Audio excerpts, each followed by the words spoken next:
Hello, welcome back to the Fish Locker out on the boat. Now, as you can see, it's not a great day out today.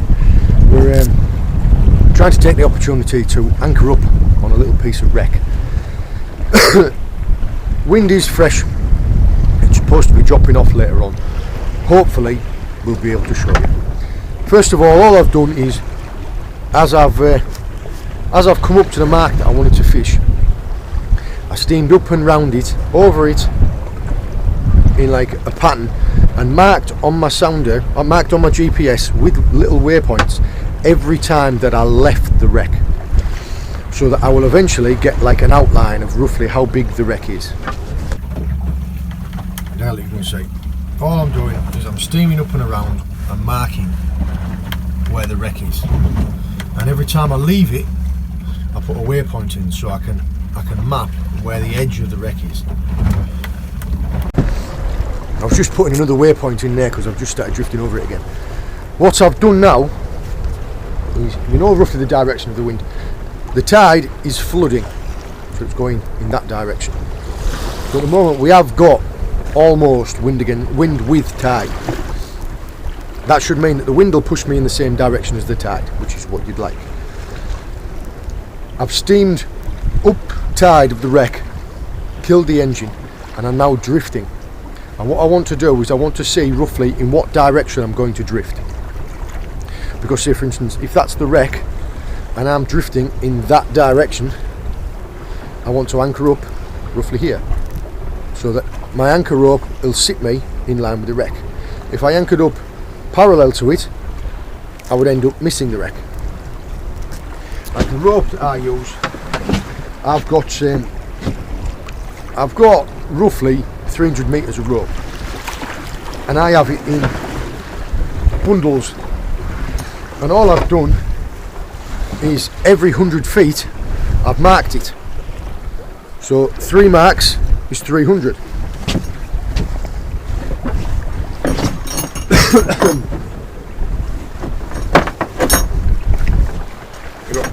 5 marks, 500.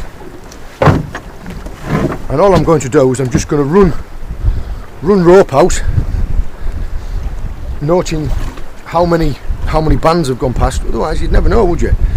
I'm in roughly 170, 180 feet of water, and generally you need to use 3 times the depth, so I'm going to use about 500 feet of rope. One of the questions that people have asked me before is, how do you know how far away to steam from the wreck before you put your anchor down?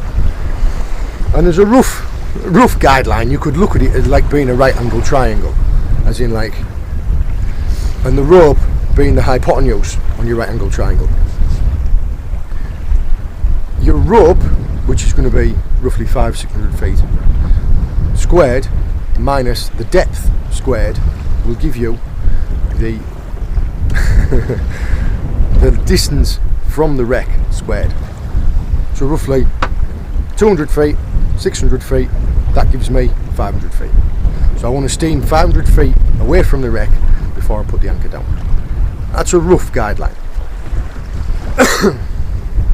I know roughly in the direction which I'm going to drift now, so I'm going to go and try and put the anchor down.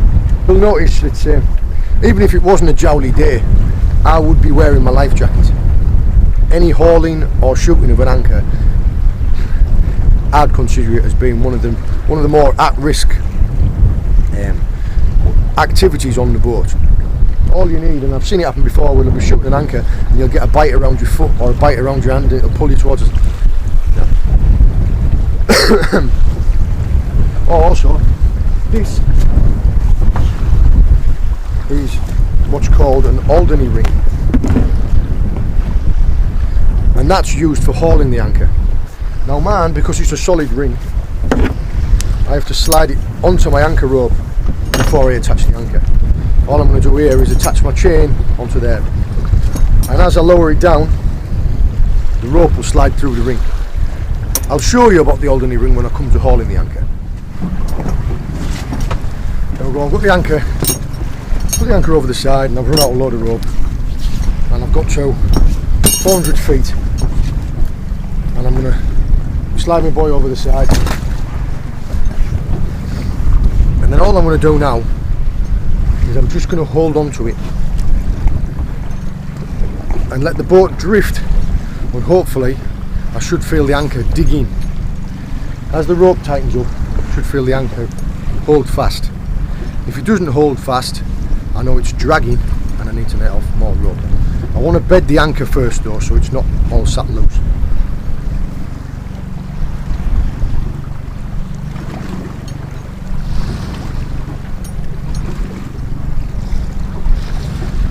What I might do is I might actually attach it to the forward cleat and run the boat in reverse.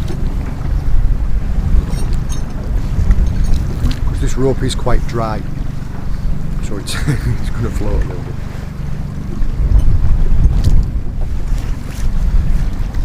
I don't know if you can see, the anchor rope is now tightening up nicely at an angle like that, instead of floating on the surface and dropping straight down. So as I've tightened it up a bit, got the belly out, I'll let off the remainder of the rope. I think I'm going to try 450, and then if I'm not sitting right, I'll let out a little bit more. But as it is, we're pulling right up onto the wreck now.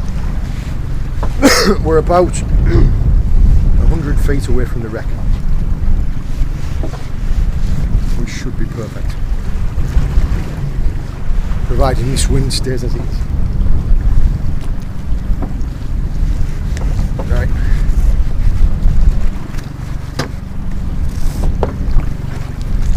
That was 450 feet just gone past. There, look, if you can see the anchor buoy out the front, and I've tied it off. I've let out exactly 500 feet of rope. There's where I put the anchor down. You can see there where I tracked up around the wreck to find where the edges were, and that was where my drifts took me. So I knew that I needed to anchor roughly here. You can see it's put me right onto the wreck. I'm actually probably only 50 or 60 feet from the wreck. We've got the anchor down and we're fishing the wreck. And would you believe it, a charter boat has turned up and anchored right next to me. He knows who he is. I'll never even tag him in this video. Just landed a nice little haddock of about £2 and a dogfish. Didn't get a chance to get the camera on, but hopefully I'll show you a better fish. All I'm fishing is just 2 down rigs, about a 5-foot trace with an 8-ounce lead at the moment. We're in 180 odd feet of water. And I'm using some of the live mackerel that I've just fed with, just a long strip on a 4-0 Cox and Maul specimen. All I'm doing is, as we are, we're swinging about, we're actually just off the corner of the wreck. Just over to the side of the wreck. Just bouncing the weights back, just towards the wreck. And I'm waiting for like a good bite. The haddocks give a real good bite. You've got to let them take a bait first though. Give a real good fight all the way to the sea.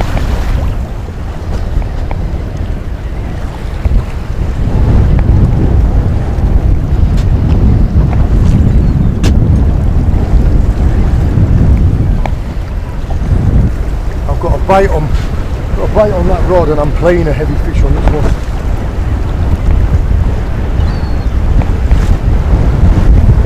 This doesn't feel like a haddock, it's just a very heavy fight. I don't know what it is. Probably end up being a dogfish.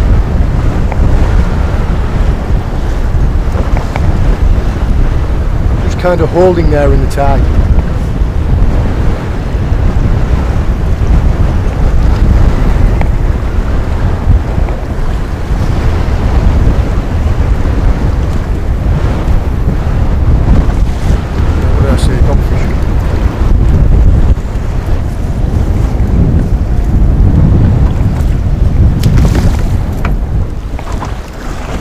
All I've done is I've lowered the weight and I'm trotting the baits right back towards the wreck. I've had a couple of dogfish and a couple of whiting. And that little haddock, first drop.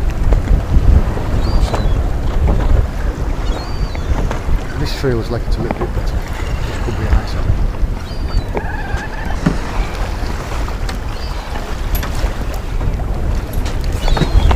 It's actually a little smooth hound.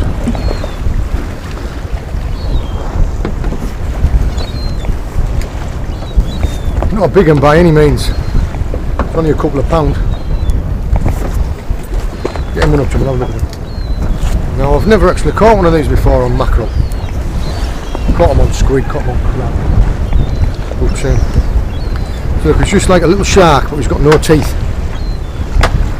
Don't mistake them for a taupe. They look not like a taupe. These have got like a flat underside to their face. Oh well, a little smoothie.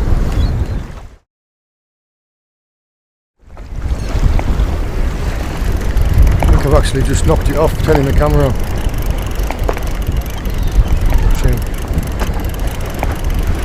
One of the benefits of having that other boat next to us is it's created quite a big scent trail. And I have managed to... I am getting quite a lot of bites.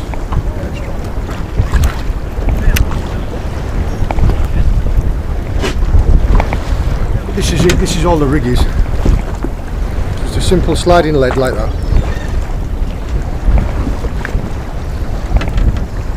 and just a very simple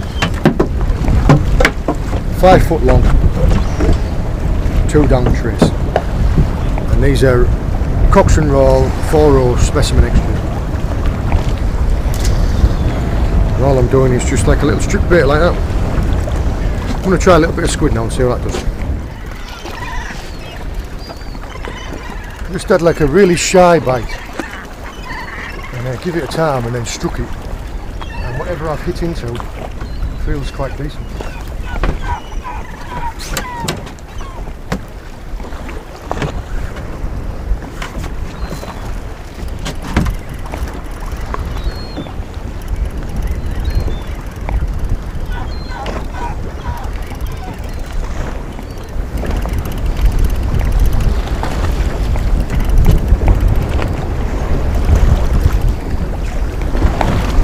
Look at the smooth down. This is quite a nice one. Yeah, can you believe it? It's a lovely starry smooth hound. Ah, their eyes are something else, aren't they?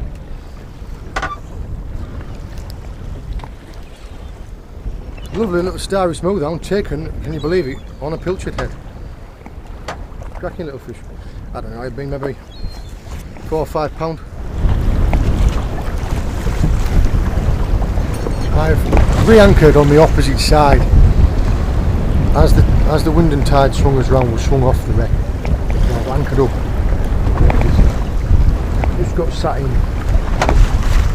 already picking up bites.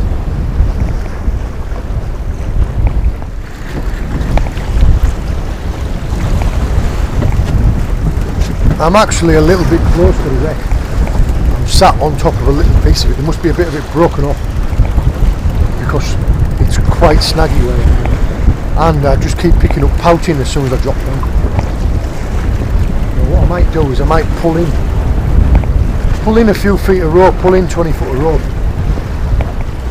See if I can get in front of it. See what this is. This feels like a bit of weight. This might be a dog.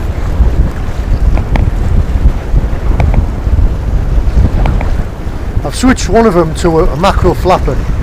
This is still my 2 down rig, and on that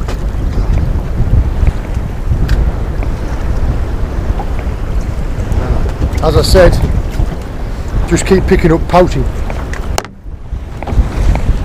So what I'll do is I'll pull in a little bit of rope and see if I can get ahead of it.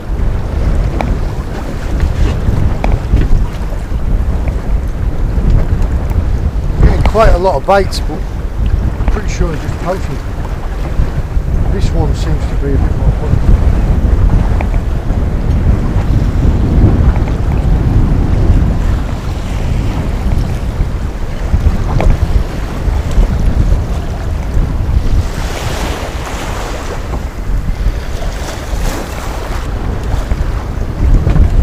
it is yet. This was on a mackerel flapper, so I'd like to think it'll be a decent fish. Not the way it's coming up, it isn't. Only a fat pouting or a fat whitey. Because I'm sat right on top of the wreck, I was hoping that flapper was either going to get a ling or a little pond. Oh, just dropped it. You can see, look, where it's had hold of it. Cheeky bugger.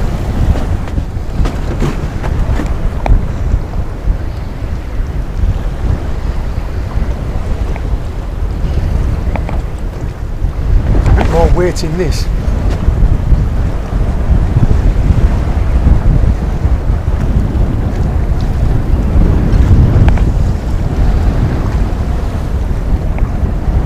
I was about to say I hadn't done much and it's just run off with the tide.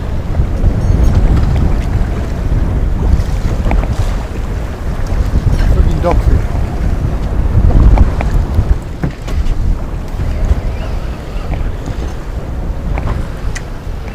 I was very lucky then, because whatever this is took me into a snag.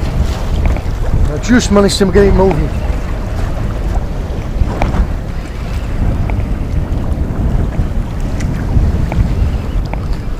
I've not long since bought this spin fisher. I haven't yet done a review on it because I feel like I haven't properly tested it. But it's brilliant for this type of fishing. I've used it on the rocks on the shore. I've used it on the boat. I think it's cracking.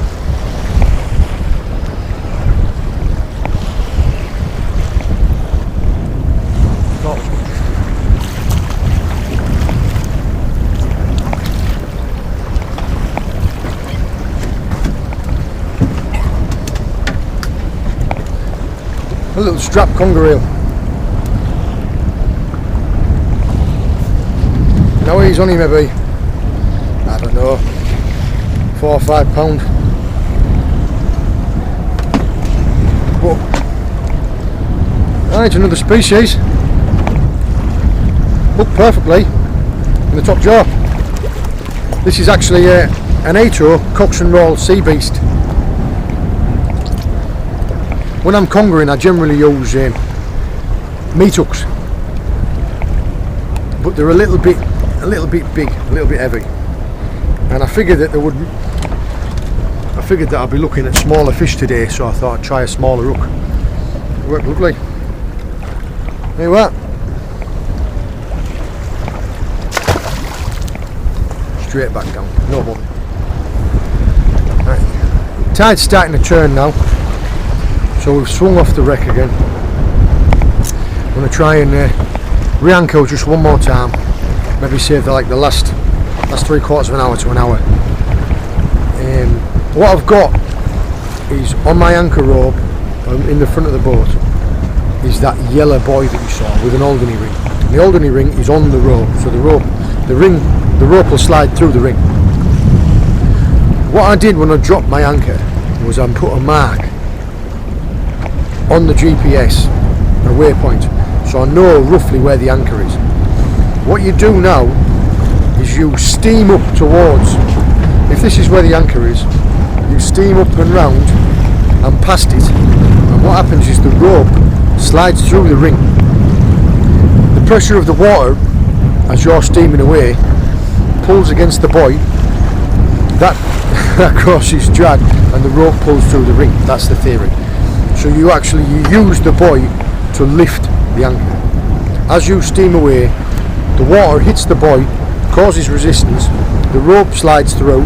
As the rope slides through, the buoy can't sink down, so you end up where you're straight up to your anchor like that, and it lifts your anchor up. And all you do is you just steam round in like a big sea. Now I've only got a little fiberglass boat, so what I do is I'm round the forward cleat and I'm through the bowsprit, and then I've got a little cleat just by the controls. I wrap it inside of that and hold on to it with my hand, so I can feel that if the anchor has come properly fast and it's not going to come out, I'll feel it tightening up and I can stop the engine. Otherwise I'll end up pulling the cleats out. All you do is you just steam off and you keep watching, and you'll see the yellow buoy. Then when you feel like you've got far enough, stop the engine, pull the rope in. Now if you've not got it all in one, that's fine. All you do is just pull the rope in until you get to the buoy, take a turn around the clit again and steam away again until it pulls it all again. What should happen is the ring should slide all the way down to your anchor. Let's see.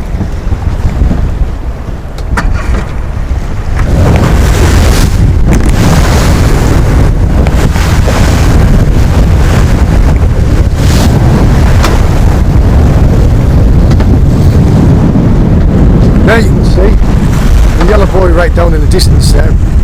Just float the anchor up, so now I'm just going to put it.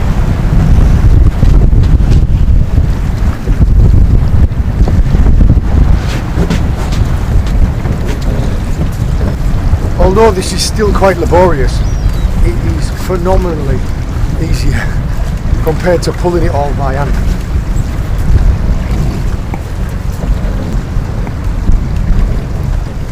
I didn't get it all through at once. I've only got, I think I've got maybe about 150 feet still left.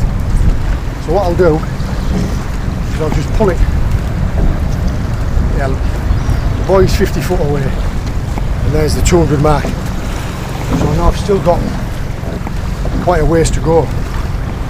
All I'll do is I'll just pull in as much as I can like this until the buoy comes alongside and steam off again. Pull it behind.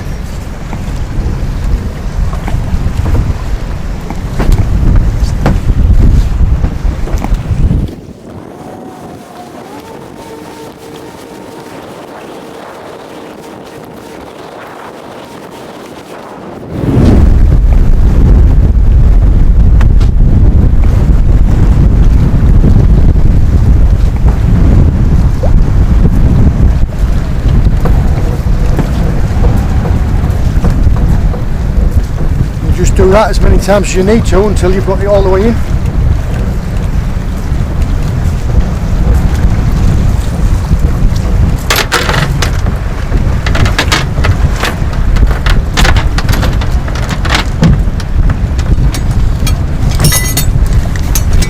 And there you see, it slid all the way down to the anchor.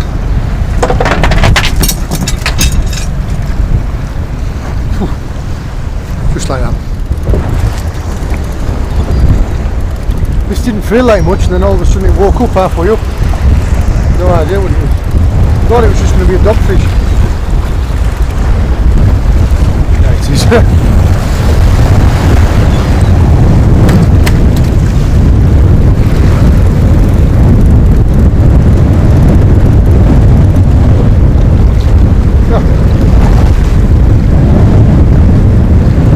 A little pollock.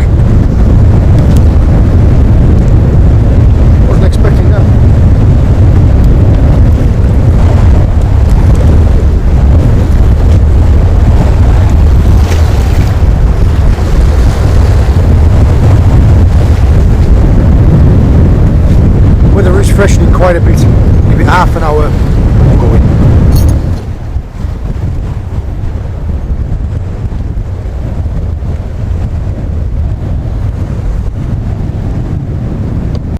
That's actually quite a big whiting.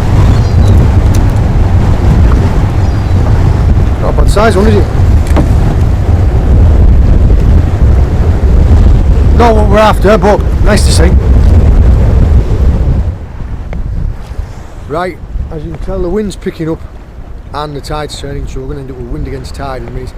Right now we've got slack water tide and all the dogfish have just come on. I've had like 10 dogfish in the past 20 minutes, including 2 double shots of dogfish. I seem to be getting plagued by them lately. I went out on the shore last night and it was exactly the same, just tons of dogfish. I had that nice little haddock first off, and then a couple of little smokedowns, little conger eel, loads of dogfish, loads of whiting, a couple of pouty. That was a nice little mixed session, only for a couple of hours. I'll definitely be back to try this wreck on a better day. I think it's got a lot of potential. I hope there's been some useful tips. Sorry, I hope there's been some useful tips and hints in here for you. I hope you've enjoyed watching, and have a nice day.